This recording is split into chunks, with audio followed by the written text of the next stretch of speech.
Welcome everybody to Key Takeaways from JPM 2020. My name is Nicole Owens and I'm the newly joined Director of Marketing Communications for MassMEDIC. Thanks for joining us today and thank you to our sponsors Goodwin for bringing us this webinar.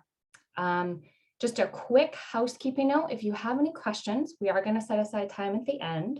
So please feel free to put them in the Q&A section below. And with that, I am, pleased to introduce Lori Burlingame and Matt Wetzel, both partners at Goodwin, and I will turn it over to them. Thank you so much, guys.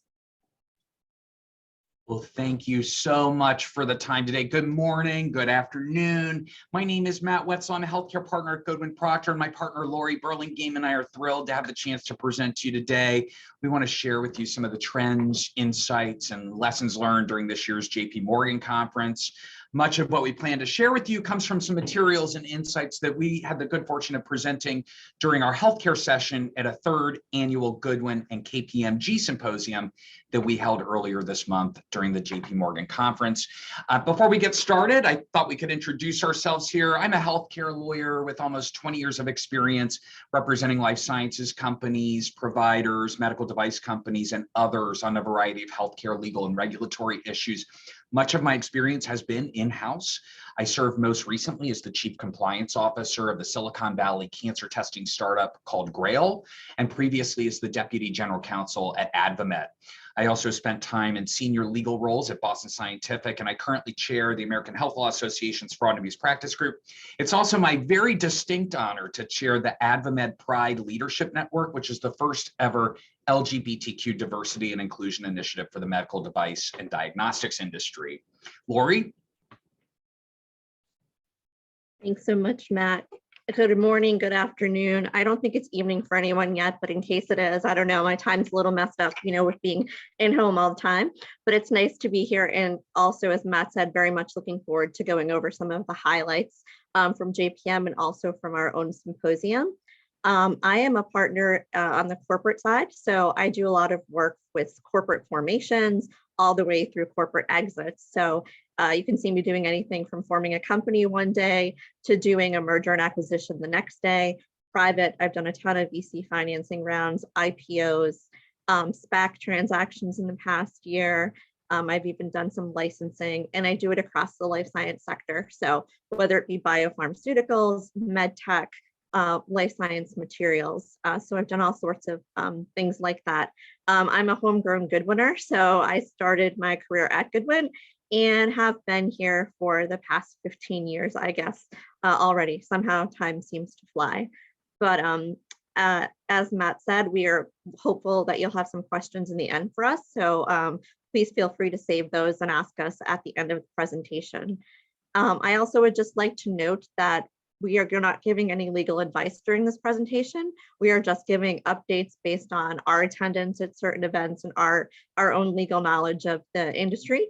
So I just wanted to give that disclaimer up front. So I think if there's no other questions, I'm going to get us started off, and then I will hand it off to Matt and we'll sort of hand it off back and forth.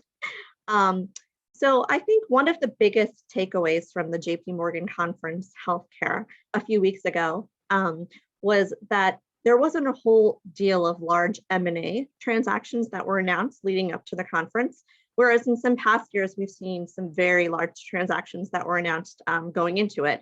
So I think that was a little bit shocking to some people.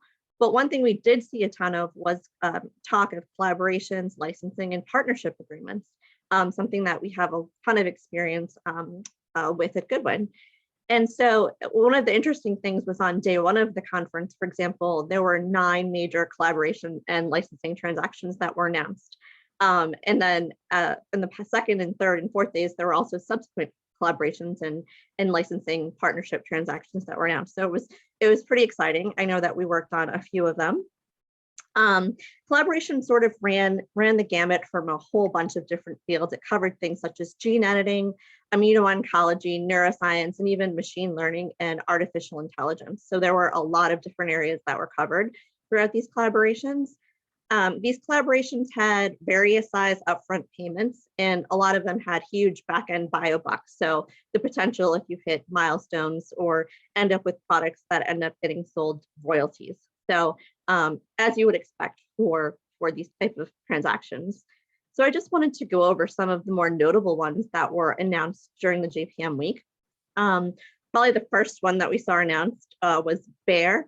Bayer entered into a collaboration with Mammoth Biosciences to work on genome editing techniques for 5 different indications focused on monogenic liver diseases. The actual liver diseases were not stated, but they did note that they were monogenic, so there was only one gene that was going to be problematic in the different diseases. There was an upfront of $40 million that was paid. And then there was $1 billion in back end for potential option exercise fees, potential milestones, and also royalties if any products ever got to market. So that was one of the first ones that was announced. A couple others to note, Acadia Therapeutics was entered into a partnership with Stoke Therapeutics in order to research rare genetic diseases of the central nervous system. That one had a 60 million upfront payment, and then back end 907 million in milestones, potential royalties if certain conditions were met. Amgen entered into a $75 million upfront partnership with Arrakis to work on targeted RNA degraders, which is basically a term that those two companies sort of termed together that is based on Arrakis's platform. In addition to the 75 million upfront payment, there's the potential for several billion dollars in back-end payments. It wasn't actually specified how many billions, but quite a bit back-end payments. And this is to look for 5 potential programs across the two industries, the 2 companies in that collaboration. We also saw Pfizer and Beam, so another gene editing pack was entered into. And this one was to look for gene editors to fix liver, muscle, and central nervous system changes right in the body. Beam is responsible for overseeing preclinical development, and Pfizer then can opt in to take over preclinical development and into clinical development. This one had quite a large upfront payment, $300 million upfront, and up to $1 billion on back-end biobucks. So quite a bit of money there. BMS also made some headway. They announced 2 separate different collaborations during the day. One of them was a potential $3 billion biobucks deal with BioCentury, and another was a deal for potential solid tumor treatments with Arsenal Bio. So those are some of the larger ones. One other interesting thing to note is an emerging trend we saw was that of drug companies placing bets on artificial intelligence and machine learning. And so basically one of the buzzwords of the conference was AI and machine learning in regards to drug development, which is interesting. And it'll be interesting to see what happens in this field, because it's definitely been evolving and more people have been putting money into thinking that it was going to be very interesting. So in this area, Merck signed a deal with Absci that in order to use AI to find drug targets, in which it'll pay up to $610 million for 15 potential treatments. Another deal that was announced in this spot was Amgen was paying $50 million to do machine learning with a company known as Generate Bio. So we just thought this was a pretty interesting trend to note, that we're seeing more and more work going in towards AI and machine learning. Now, one of the questions you might have is, well, why were there so many collaborations and not a whole bunch of M&A going on? There were a lot of hypotheses about why this was occurring. One of them, of course, is around valuations. We've seen skyrocketing valuations across the biotech industry over the past several years. And there's a notion that some folks just aren't willing to pay that much money for these companies. There's also been a large amount of influx of funds into the VC industry in general. And VCs have been funding large rounds for private companies. We'll talk a little bit about this later. So basically, private companies are not needing as much money and therefore aren't needing to seek out a pharma partner early in the process. Another reason for it is that several biotechs are basically deciding we're going to go after smaller indications on our own, build our own small sales forces. And so just, take a drug forward that has a limited label. And so hence, that's why another reason why we think that we have seen much more collaboration and a dearth of M&A this past year. However, when you talk about M&A, one of the interesting things about the conference is that I think that a lot of folks had a lot of confidence that in 2022, we're likely to see more M&A activity happening. And there's some drivers of this, of course, one being the fact that the capital markets in general have been very volatile, beginning towards the second quarter of 2021, which we'll go over later. We'll talk about that in a little bit. But also just because there are some companies that have gotten so much money as a result of being involved with COVID vaccines, COVID diagnostics, and COVID pharmaceuticals as well. So there's a lot of money some companies have huge amounts of money on their balance sheets that they're going to have to do something with, and folks are thinking this might go into M&A. There was some announcement of deals that were done during 2021 that were sort of some companies that are involved in the COVID vaccine space or pharmaceutical space or diagnostic space did some small acquisitions to bring in whatever they needed for their pipeline, for their COVID pipeline. So whether it's ancillary technology or things of that nature, some of that stuff was talked about. And this is not to say that all companies were quiet on the M&A front. So some med tech companies actually spent a great deal of money on M&A in 2021.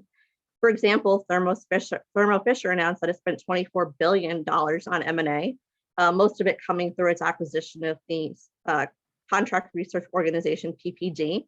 But they also paid money for a rapid PCR test maker, MassMEDIC, and also a producer of ingredients to develop and produce gene and cell therapies, Peptogene. So they actually spent quite a bit of money on their books during 2021. So it just depended who you talked to during the conference as to whether 2021 was a hot area for M&A or not. But in general, it was down in the sector.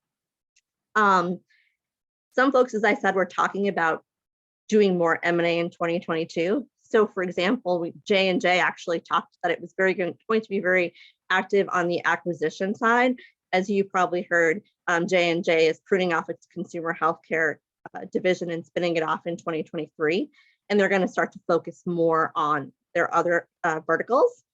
So basically they're saying they're going to be very acquisitive with respect to certain areas. And one area that they talked about was making smaller deals for its med tech divisions.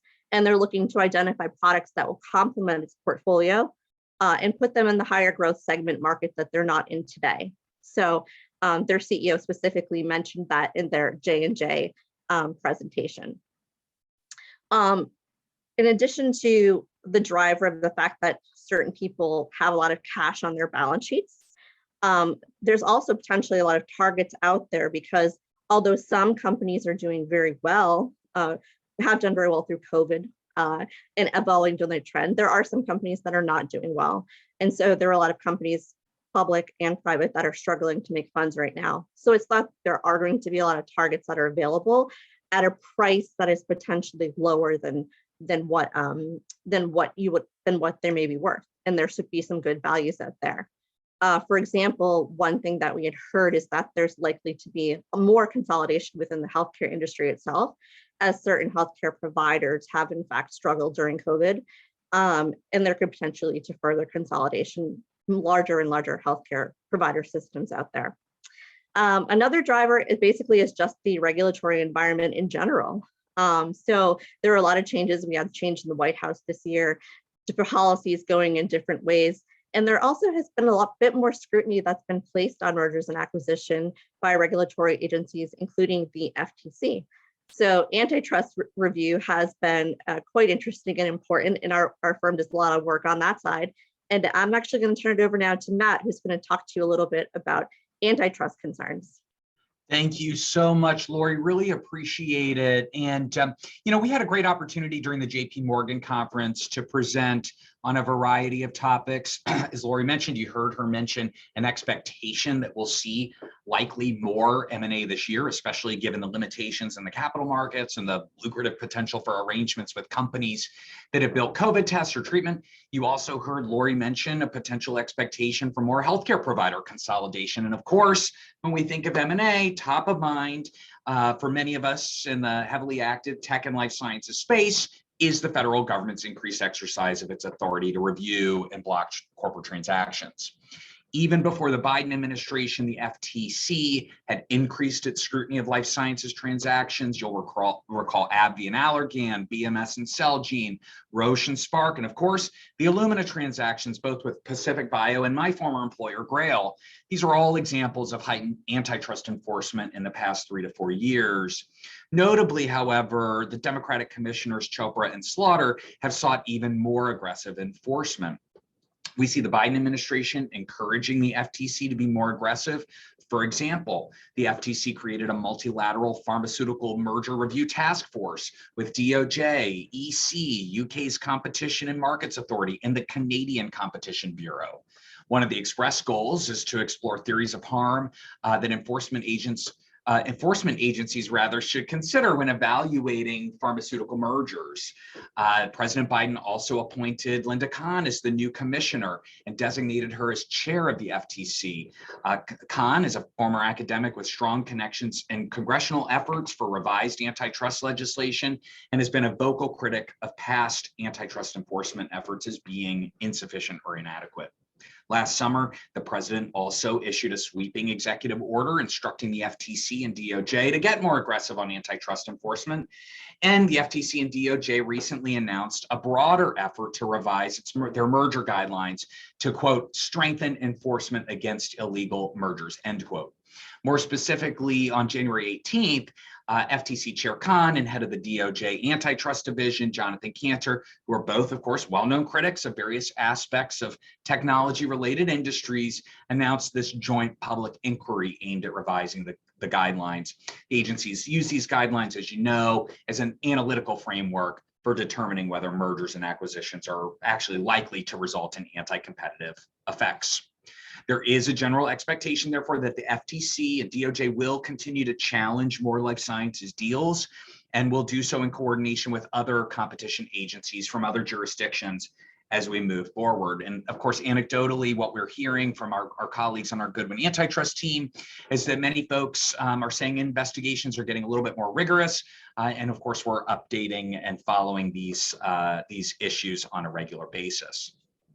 Outside of antitrust, there's much to anticipate and unpack with respect to 2022 regulatory developments in the healthcare side, which is my area of expertise. So, I want to do a quick speed round here to get folks up to speed with respect to what's going on in 2022 on the healthcare regulatory side. Of course, looming large over the healthcare regulatory environment are 4 key trends. First, as you can imagine, addressing the COVID-19 pandemic, which weaves its way throughout most of the healthcare regulatory issues that will arise in 2022. Second, the upcoming 22 midterm elections, which, depending on the outcome, could have serious consequences for how Congress addresses issues like cuts to Medicare payment rates, supporting the development of innovative technology, and charting a clear path on drug pricing and reimbursement. 2021 also saw the Biden administration sweep away a significant number of Trump-era policies. And so a third theme for 2022 will be the Biden administration introducing and proposing its own versions of these policies. And of course, as noted, with the 2022 midterm elections and a potential Democratic upset in the House, this could throw a wrench into any plans to implement these policies with the executive branch. And fourth, government enforcement, oversight, and scrutiny do continue to grow in areas like hospital pricing, telehealth, and lab testing, and of course, the FTC scrutiny that we mentioned already. So just to give you a couple of the highlights, the issues that I'm following in 2022, the ones that I think are really, anticipated to have the most impact. First, just as by way of preview, the Biden administration did release an HHS regulatory priority plan for 2022. And of course, as you can imagine, among the key goals is continued efforts to address the COVID-19 pandemic through expanded access to testing, treatment, and vaccination. Living with COVID is the new message from the administration and informs most of its COVID-19 regulatory policies, from efforts to expand access to rapid testing to vaccine mandates, which have really appeared to suffer significantly. Of course, Biden just recently withdrew his private sector vaccine mandate that was opposed in the Supreme Court. The Biden administration also will focus its efforts in 2022 on tackling health disparities and increasing health equity, areas that are really swelled in interest over the last 2 years. And much of this takes the form of regulatory policies to expand access to Medicare, Medicaid, and CHIP, and that embed non-discrimination practices and requirements into health insurance exchanges and government-funded research. The second topic I'm following this year, and I'm sure many of you are as well, is Medicare payment rates. So Medicare payment rates do remain relatively flat across the board in 2022 and likely next year as well. This is troubling in an environment plagued by increasing interest rates and inflation and continued lack of certainty in terms of volume and types of care that can be expected to be the new norm post-pandemic. In the Medicare program's final 2022 rules on hospital outpatient payments, there's an overall increase of about 2% in payments for outpatient procedures and about 2 to 2.5% in payment rates for procedures that take place in an ambulatory surgical center.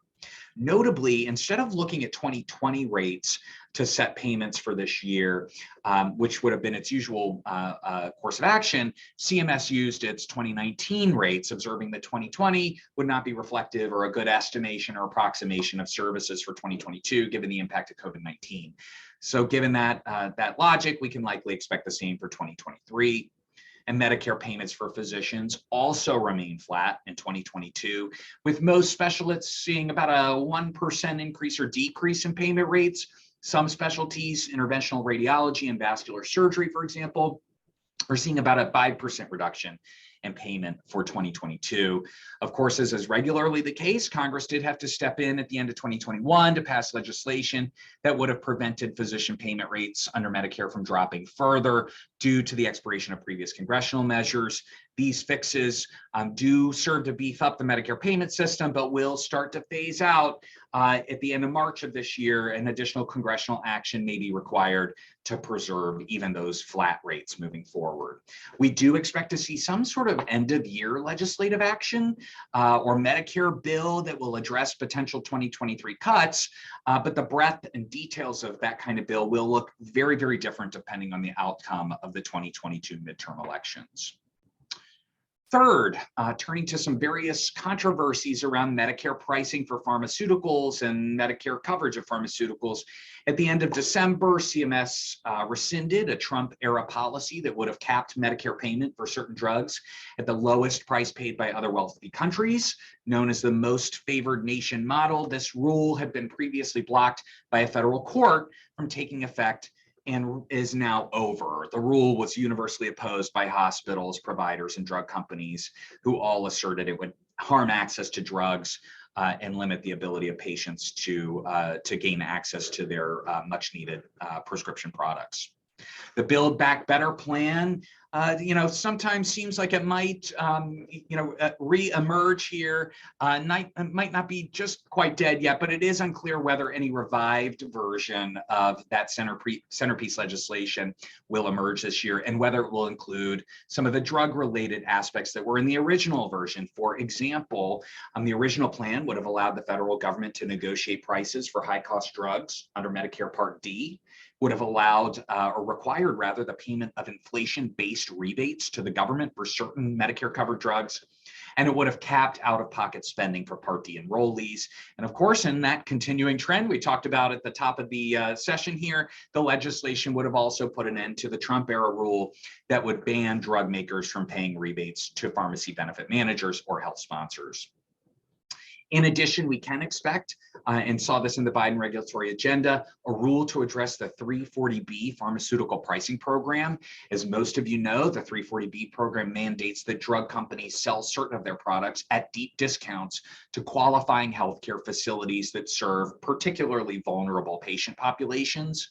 The program has been the subject of significant controversy over the last year. Many of you have been following this, hopefully some of you as closely as I have, but we have these big drug makers who are taking measures to prevent unqualified individuals and entities from accessing the deep 340B discounts, and HHS and the hospitals calling these measures unlawful restrictions on access. The courts are currently deciding the issue, and we have several federal courts split on who's right. One thing we do know about this situation, though, is that HHS's general lack of guidance or clear direction in the space, including on things like alternative dispute resolution, has been a contributing factor to the current confusing situation. Fourth, on the medical technology front, the future of MCIT.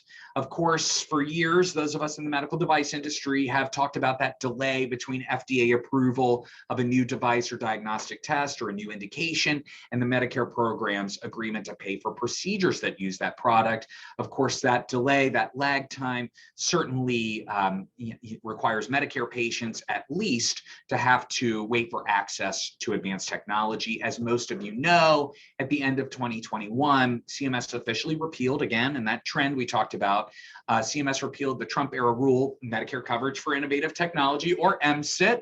MCIT would have allowed Medicare to immediately cover medical devices and diagnostics designated as breakthrough technology by FDA, thus filling that gap that would have allowed companies to start getting their technology to patients while simultaneously demonstrating an impact on the Medicare population. Although the rule was finalized at the end of the Trump administration and was set to go into effect in 2021, many provider and patient groups worried that the rule would cover breakthrough medical devices without sufficient evidence that they actually serve Medicare beneficiaries' needs. And as a result, the Biden administration quashed it.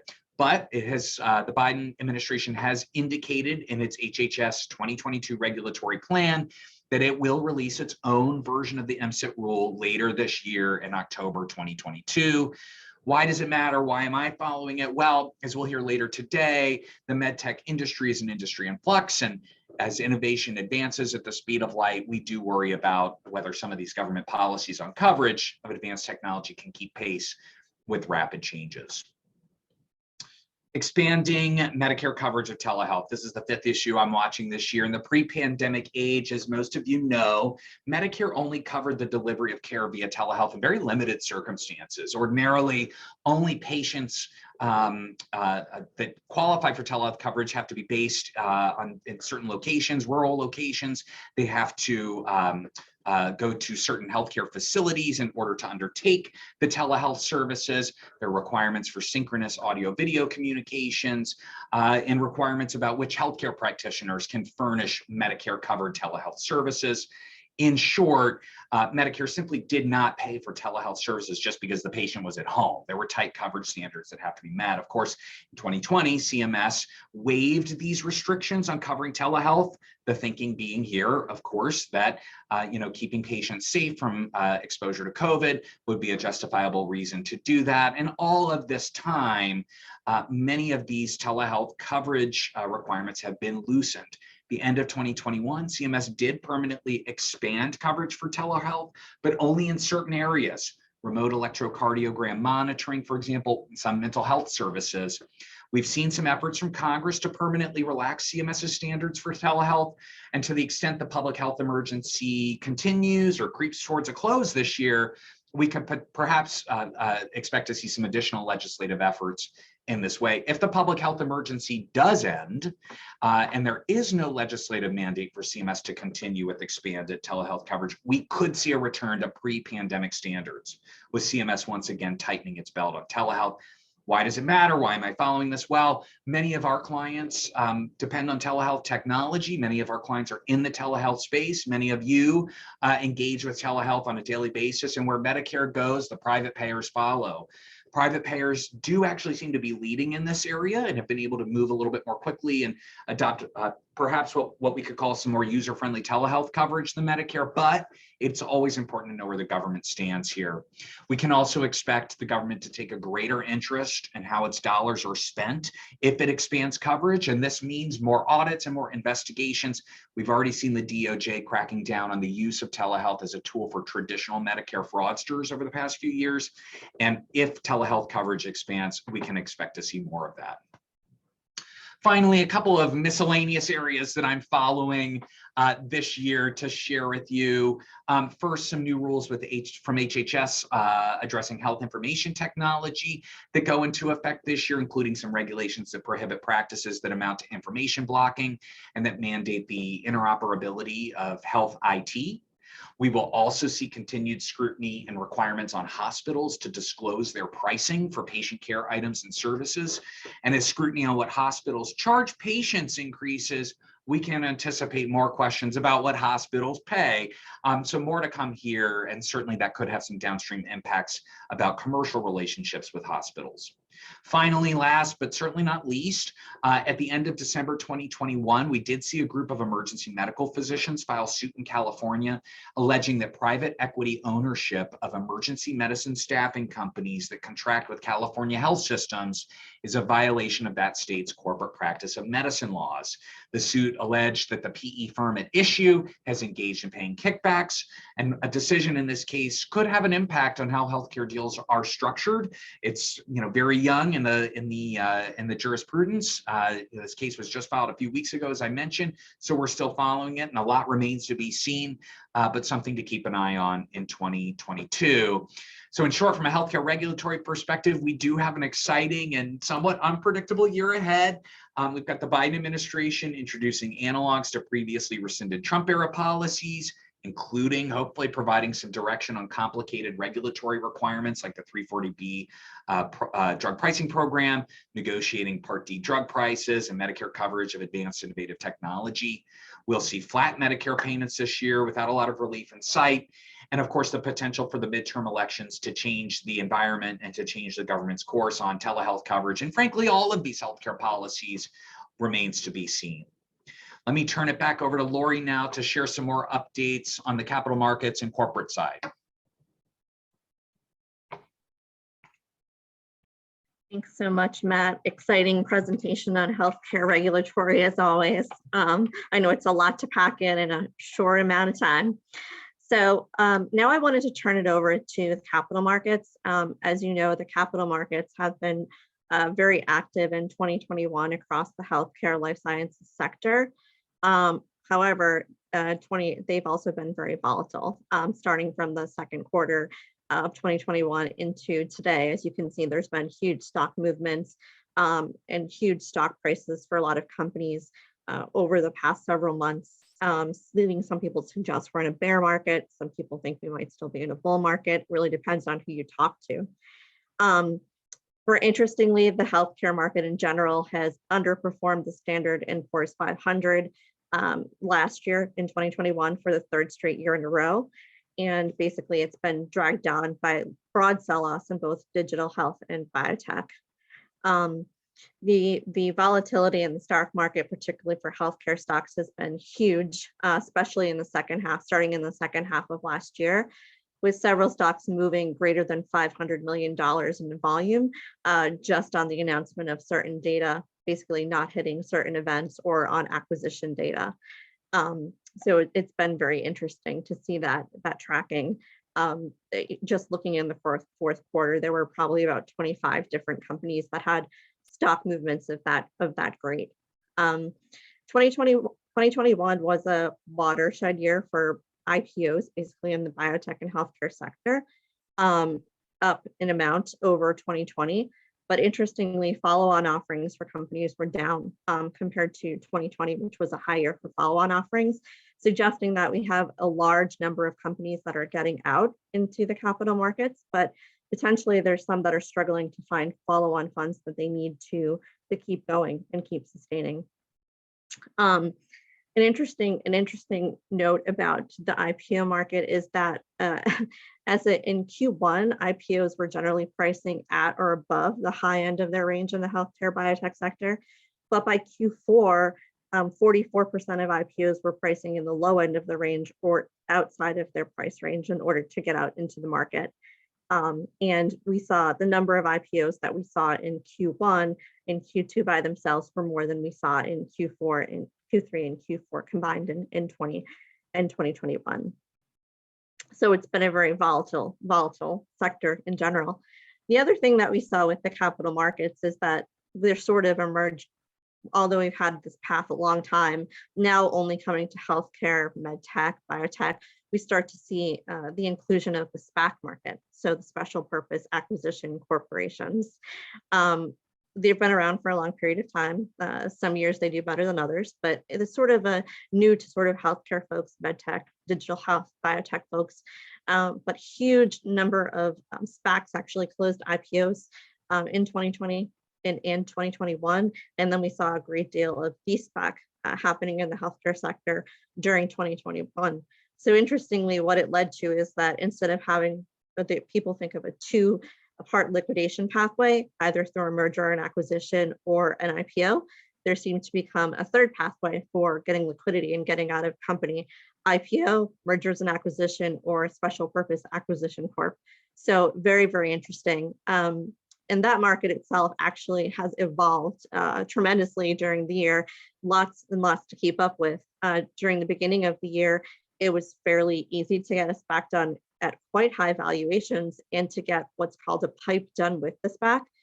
So basically, the company, a SPAC, will have money in reserve in a trust account that will go to the operating company that it has as a target, but also tend to need more money in order to complete the, to have enough money on hand to operate for 12, 18, 24 months, depending upon how long you want to go out. And so you need to do a private investment in public equity as well to go along with it, the PIPE market. And the PIPE market was pretty strong in the beginning of 2021, but as we went towards the end of 2021 and now into 2022, the PIPE market is pretty difficult. And so a lot of companies that are trying to de-SPAC are having a hard time doing so without some really onerous terms for the PIPE sponsor, for the SPAC sponsors. So we've seen a little bit of downturn in that market, but there are a whole bunch of SPACs actually that do need to find partners before their 24-month term is up. And a lot of those 24-month terms start to be up near the end of 2021 and the end of 2022 and into the beginning of 2023. So there are still a whole bunch of these special purpose acquisition companies that are looking for target partners. And there is some notion that a lot of folks are going to seek partners in innovative med tech partnering, digital health companies, and things of that nature, who might actually find it difficult to go to market through the typical IPO route. So folks have predicted that we might see some of these SPACs finding partners in these areas that you wouldn't typically find for the IPO market. So it's a very interesting thing all around. I guess some question as to why the markets have been so choppy. Some folks have suggested there's just been way too many companies that have actually gone public during this time period. And so the market is having a hard time absorbing all of these new companies at the same time. And in order to have enough capital, you can't just be going to the healthcare investors, the typical investors. You also need to be going towards the more generalist investors who actually take a little bit more time in order to figure out the technology. And that's just not happening as quickly as companies are headed to the market. Another notion is that the valuations of companies have just been too high, which also is a reason why folks think there's been a dearth of M&A, as I noted before. The valuations are too high. People aren't willing to spend that much money for the company. And some of the valuations have been extremely, extremely high for companies that actually don't have any products that are even into the clinic or even close to being ready to be tested in humans, as opposed to being ready to be commercialized. So that's another reason why we think there's been such volatility in the capital markets.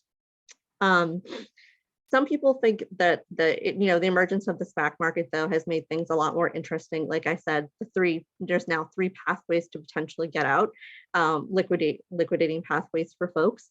And some folks actually like the SPAC pathway better than the IPO pathway, because the notion is that there's less risk toward the back end of the process, and that once you found a SPAC sponsor and gotten folks to commit to the PIPE process early on, if that happens, as soon as you sign the merger agreement for doing the business combination and you sign up the acquisition agreements for the PIPE at the same time as the acquisition agreement, you sort of have locked in that deal. And all that you need to do then is get things cleared through the SEC and have the shareholders of the SPAC approve the transaction. Now, there's notions that the SPAC sponsors will know a lot of the investors that are in the SPAC and therefore can help to pass through that transaction. And so the risk really is in finding the SPAC and getting that business combination agreement done, as opposed into the traditional IPO pathway, where the risk is more back end. You basically go through getting things ready, getting your prospectus passed through the SEC. And then after that process, you actually need to take the show on the road and get investors to commit to your company in the back end of the process. So there's potentially more risk at the back end as opposed to the front end. But we're seeing companies and good companies go through both routes. So it's actually very interesting. I think it just depends what makes sense for a particular company at a particular point in time, and whether or not you can find the right SPAC sponsor to take you through the entire process and get your board to buy on and shareholders to buy into that entire process. The one main concern about, I would say, the SPACs is that there is little risk at the end in terms of redemption. So the existing public stockholders of the SPAC have the ability to cash out if they don't like the deal that's being made with the target company, and they can basically get their money back from the IPO. Sometimes it's a little bit greater than what they paid for their IPO shares, depending upon how much interest has been earned on the trust account. So one trend we have seen in the SPAC market is this trend towards increasing redemptions. Whereas earlier in the year in 2021, we're barely seeing maybe up to 20% redemptions. And now in some of the deals towards the end of 2021, we've seen redemptions up in the 80% range, which is a lot of money for a target not to get. And it's hard to go through a deal and at the end realize that those funds aren't there and committed as you thought they were. So lots of changes also built into agreements to protect folks. Asking investors to enter into anti-redemption agreements up front has been one thing that's been going on, and a whole bunch of other things that any of us would be happy to talk to you about if you're interested more in the SPAC market or what SPACs are interested in med tech. We keep a list of all of that stuff and would be happy to discuss with anyone who has an interest in that. I'm just going to go over a couple of, now turning away from the capital markets, just a couple of things to note of a couple miscellaneous topics from that were going on and being discussed around the time of JP Morgan. One is that a ton of healthcare systems, med tech, biotech companies were still talking about the COVID pandemic and the fact that we're not quite over it yet. Yes, we have the mRNA vaccines that have been approved and some others that haven't been approved, but there are other folks that are still looking for ways to what they consider more effective vaccines. So tons of people are still working on vaccines, delivery mechanisms for the vaccines. Some people are still working on COVID pharmaceuticals, and there's still thoughts that there's a lot that could be done in the testing and diagnostic market as well.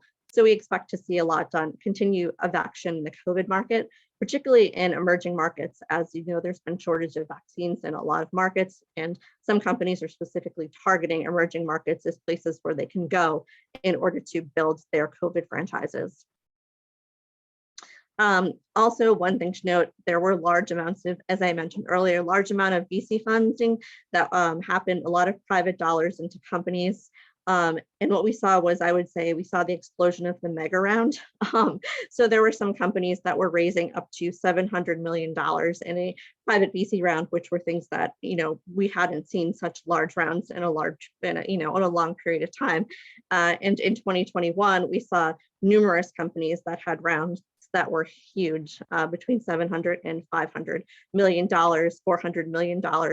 And even down into Series A rounds, where some companies in their first round of VC financing were raising $300, $400 million, that was a huge amount of funds that are committed in the private sector, which is also one reason why we noted why you would not see as much M&A or capital market activity. One final miscellaneous point to note is that a lot of folks were also talking about the importance about seeing the overall health of a person. So focusing not only on the physical, but also on mental health. I know that a lot of folks have tried to sort of get mental health into the picture for years and years and years. I think the pandemic has definitely brought out the notion that we do need to think about people's overall mental health and overall well-being. And so there's been a lot of talk about the best way to do that. So folks who have technologies that are focused on mental health, such as the digital therapeutics, video games, other type of med devices that can help in this area. It's thought that this is going to be a ripe area for innovation over the next several years, and a great area where potential innovation could occur.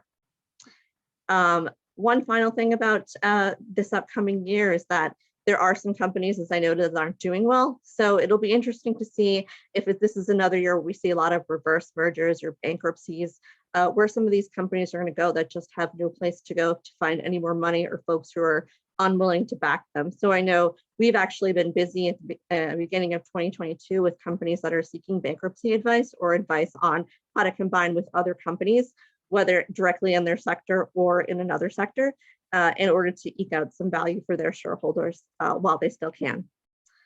With that, I'm going to turn it back over to Matt, who's going to talk to us about cybersecurity and privacy. Thank you so much, Lori. I just want to answer a couple of the questions I saw in the chat so far. Questions about healthcare regulatory updates specific to MedTech. Of course, I think of myself as a MedTech guy. I've spent my career in MedTech, so I do tend to focus in those areas. And where I would point you to for this year is, as I mentioned, the Medicare coverage of innovative technology, the rule that we should expect to see from the Biden administration in October. I would also point you to the updates to the payment rates. I think it's important to understand what our customers are going to be paid, because that has a downstream impact on what we will be paid on the manufacturer side. So knowing that hospital outpatient procedures and ASC procedures, the rates are relatively flat, if not potentially declining for the year. And of course, the same with physicians. I would also point to the hospital price transparency requirements. Why do I point you to those? Well, here again, it's the same concept. To the extent there's transparency with respect to what our customers charge patients, at the end of the day, we will likely see pressure from patients and from the government and from payers on the amount that hospitals pay their vendors. So just to be mindful of that. Of course, our health IT updates with respect to information blocking and interoperability are important. And then I would also point you to some of the telehealth changes, just given some of the unique business models that many of our med tech companies are engaged in, understanding the regulation of telehealth and when payment is permitted from Medicare under telehealth, I think is important. I am not an FDA lawyer, but I did consult with my FDA colleagues. There wasn't a significant amount during JP Morgan on medtech regulation from FDA. And also I would note that next week, MassMEDIC is putting on its CDRH 2022 program that will really dive into some of these FDA regulatory updates. But let me just share with you some of the thoughts from our colleagues here at Goodwin on the FDA side.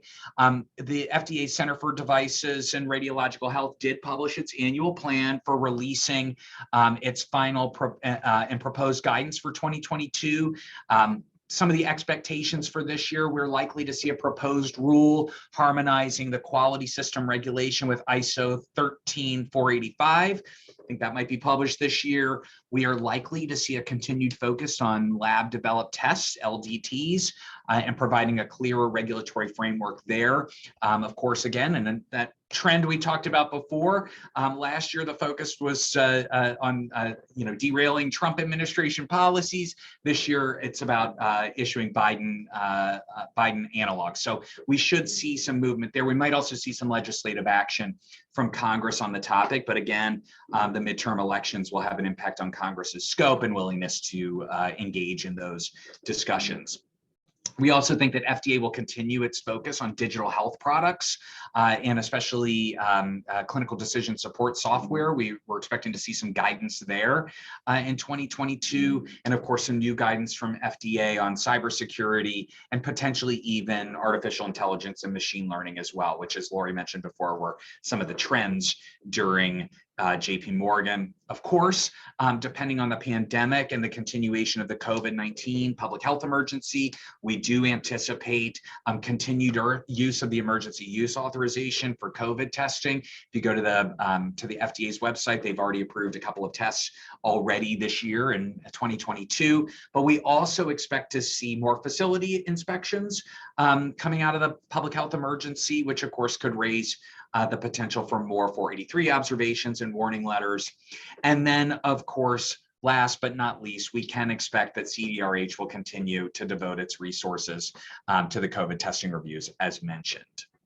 On the cybersecurity side, also important from a medical technology standpoint, just to talk a little bit about some of the concepts that we talked about during JP Morgan. An industry in evolution was one of the key themes that we heard with respect to digital health and health technology. We're seeing a trend with more classic tech companies, think data platform companies like Facebook or Apple or companies along those lines. We see more of those companies entering the healthcare space, and we see more traditional medical device companies developing data platforms based on the advanced technology that collects data and metrics from the hardware that's used with their patients. So of course, corporate leaders are emphasizing that along with this advancement, we do need to have IP protections in place, especially for that advanced medical technology that incorporates digital health tech, that incorporates artificial intelligence and machine learning, and that results in a data platform. Another issue that's top of mind, of course, is patient privacy and patient health information protections. And as medical technology collects more details and more metrics about patients, there's all that much more risk from a patient disclosure standpoint. So as part of our healthcare session, we did host a panel of CEOs and business leaders, including several leaders from digital health companies, to discuss necessary guardrails in the digital healthcare revolution. And many of these companies have contended that the complexity of the laws governing privacy, cybersecurity, data security, et cetera, especially as they relate to advanced medical technology companies, create a complicated and sometimes confusing web of requirements. There's GDPR in Europe, there's federal laws in the US like HIPAA and FTC requirements and InfoSec laws. There's state laws that address concepts like biometrics and genetic information and patient privacy protections as well. And then there's global markets that have their own laws, China, India, and Russia, for example. So our panelists during JP Morgan did identify what I thought were 4 interesting trends when it comes to data privacy and security. And I think this really relates to the med tech space, especially. First, dealing with the lack of harmonization and consistency between global privacy rules. Given the complexity and the detailed requirements, consistency is obviously key. But from a practical point of view, as most of you know, it's nearly impossible to keep track of all the different laws, to understand what circumstances, where they apply or where they're triggered, and not to mention the changes that take place on a daily basis. From one day to the next, you could have business practice that day 1 is perfectly acceptable. A law changes and day 2, you might be out of compliance with that law, and it's simply an overnight occurrence. Of course, where privacy and security wasn't given much attention in the past, these concepts are now at the forefront and expected baseline behavior for corporations. So we're starting to see more and more business practices and business leaders that are focused on privacy protections and patient health information protections as well. And as a result, of course, the overhead cost for compliance is going through the roof. The second issue that our panelists point out was a lack of legal clarity about secondary use of data and data sharing. Post-COVID, there's an increasing demand for data sharing, but this might be difficult to balance with that complicated web of legal requirements we talked about. And it can be somewhat difficult to extract insights and devise secondary data use cases that are in line with these legal requirements. Sometimes anonymization and de-identification are options, but they do require careful consideration. And so companies are really weighing how to balance secondary data use against legal requirements. A third, and what I think is perhaps the most interesting area, is consumer expectations around privacy. These are changing and they're getting more stringent, but simultaneously looser at the same time. So on one hand, companies might have an incentive to take on more measures to help build their reputation from a patient privacy or consumer privacy standpoint. There's more expectation from the public of protections of their data, whether that's health data or other data. But on the flip side, consumers are oftentimes putting their entire lives online. And so with that level of transparency and disclosure, how does a company adequately balance the ability of their users to be open and transparent about themselves while protecting their information and keeping it as private as possible. And of course, the result is some existential questions about a privacy program or a privacy policy. What's its purpose? Is it there to protect consumers, to govern disclosures? Is there increasing transparency or readability? Are those solutions to the problem? And can privacy be made easy to understand? And then the fourth risk that we talked about on the panel was a risk related to data retention. Of course, individuals are generally not happy with things like unlimited retention, and corporations are balancing a variety of concerns and asking how long a company can keep, use, and potentially share an individual's data. So these were topics that we talked about during the JP Morgan conference from a healthcare regulatory, privacy, and FDA standpoint. We'd like to take the remaining couple of minutes today. We've got about 4 minutes here to answer any questions you might have. I might ask if Lori wants to join back here. It looks like we've got a couple of questions in the chat. What an awesome presentation, Matt and Lori. Thank you so much. We did get a couple questions in the chat. I'll just go ahead and read one of them for you. Any news on the future of the emergency use authorization by the FDA? So I would say, I would suggest you stay tuned for next week's presentation. Like I said, I'm not an FDA lawyer myself. I depend on my my much smarter colleagues than I am. Although just a quick look at the FDA website, it does look like the EUA remains in use rather. And as noted, they've already approved several COVID tests this year alone. And we're only a couple of weeks in, so it looks like it's still in use. But certainly we can check with our FDA colleagues, and would advise you to tune in next week to MassMEDIC's presentation. Thank you so much for that plug. Yes, definitely. Next Tuesday, February 1st. If you haven't registered yet, please make sure you do. One more question. What are your thoughts on potential changes in the mutual tariffs with China, as a number of these components affect med dev manufacturing? Yeah, it's a great question. And, certainly there's a lot of legal and regulatory analysis around our import-export laws. And right now, the medical device industry, as you all know, just like every other industry, is, really facing a significant shortage in the supply on the advanced tech side. The supply chain issues are certainly having a downstream impact on the tariff issue. I haven't really thought through this question from my standpoint, but we can certainly put a little thought into it and get a response back to the MassMEDIC folks if that works for you all. I don't know, Lori, if you've got thoughts on that. Yeah, I was just going to say one interesting thing that whole ties into, supply chain tariffs and all of that, things with the pandemic and shortages, is I know that our real estate folks, our prop sci folks, have written about the fact that more and more folks are looking into bringing manufacturing locally back on shore, even though there might be a higher cost associated with that, given all of these issues that we're starting to see, particularly around shortages. But I think, there's something that could be said for that as well. So I know that we do have some prop sci pieces on this, but obviously Matt and I are happy to look in and provide more information back on this question. And just real quick, one of my much smarter FDA colleagues who happens to be on the line just messaged me and reminded me that FDA has published some draft guidance on transitioning devices from EUAs and enforcement discretion to regular clearances and approvals. So there is some guidance out there. But again, I'd point you back to the CDRH panel next week. All right. Any closing remarks you guys would like to make? Looks like we've answered all of our questions. Great. I think also that I put the information for Matt and myself in the chat if anyone's interested, and Martina also put in a link to our MedTech Space website. So feel free to contact either of us with any further questions. We've really enjoyed being here with you. And right on cue, Martina wrote something about our prop sci practice as well, in case you're interested about bringing manufacturing back on shore. So we would be happy to hear from any of you. Matt? Thank you so much. Really appreciate the time today. It's been such a pleasure. And of course, as Lori mentioned, please reach out with your questions. I know you all had a lot of questions today, and we're always happy to talk about these and any other issues, especially in the medtech space.